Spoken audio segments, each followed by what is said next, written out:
ஐயோ, அப்படியே ஸ்டேரிங்கை தடவி கொடுத்துட்டு வண்டியை ஸ்டார்ட் பண்ணா ஐயோ.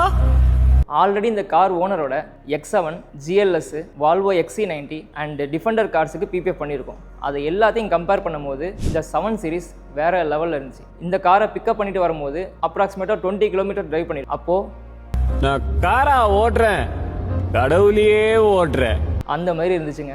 ஆஸ் யூஷுவல் இந்த கஸ்டமரோட எல்லா கார்ஸுக்கும் பண்ண lifetime warranty UPPF and ceramic sputter film use பண்ணியிருக்கோம். ஓவர்சீஸ் கண்ட்ரீஸில் மோஸ்ட் ஆஃப் த கார்ஸுக்கு யூஸ் பண்ணுறது இந்த ஸ்பட்டர் செராமிக் ஃபிலிம் தான். இதோட ஹைலைட் என்னன்னா, வெளியே இருந்து பார்த்தா உள்ள சுத்தமாக தெரியாது, உள்ளே இருந்து பார்த்தா வெளியே கிளியர் விஷுவல் இருக்கும். இந்த காரில் உள்ள இன்டீரியர் பேனல்ஸுக்கு மிஷின் ப்ரீ கட் பண்ணி பிபிஎஃப் இன்ஸ்டால் பண்ணியிருக்கோம். இதே மாதிரி காரை டிஸ்மேண்டில் பண்ணாமல் எக்ஸ்டீரியர் சர்ஃபேஸுக்கும் ப்ரீ கட் பண்ணி இன்ஸ்டால் பண்ண முடியும். பட் இந்த மோல்டு பண்ண மாதிரி ஃபினிஷிங்கை ப்ரீ கட்டில் எக்ஸ்பெக்ட் பண்ண முடியாது. கொஞ்சம் காம்ப்ளிகேஷன்ஸ் தான் அண்ட் எண்ட் ரிசல்ட் சாட்டிஸ்ஃபைங்காக இருக்கும். கார் ஷோரூமை விட 10 மடங்கு கேர்ஃபுல்லாக தான் இந்த எல்லா பேனல்ஸையும் ரிமூவ் பண்ணி பிபிஎஃப் ப்ராப்பராக டக்கின் பண்ணி மறுபடியும் ரீஅசம்பிள் பண்ணுவோம். இதை ஹரிவரியாக பண்ணாமல் 1 வீக் டைம் எடுத்து தான் பண்ணுவோம். ஒரு நல்ல ப்ராடக்ட்டை ப்ராப்பர் மெத்தடில் எக்ஸ்பீரியன்ஸ்டு ப்ரொஃபஷனலை வச்சு இன்ஸ்டால் பண்ணால் மட்டும்தான் இந்த பர்ஃபெக்ஷன் நமக்கு கிடைக்கும்.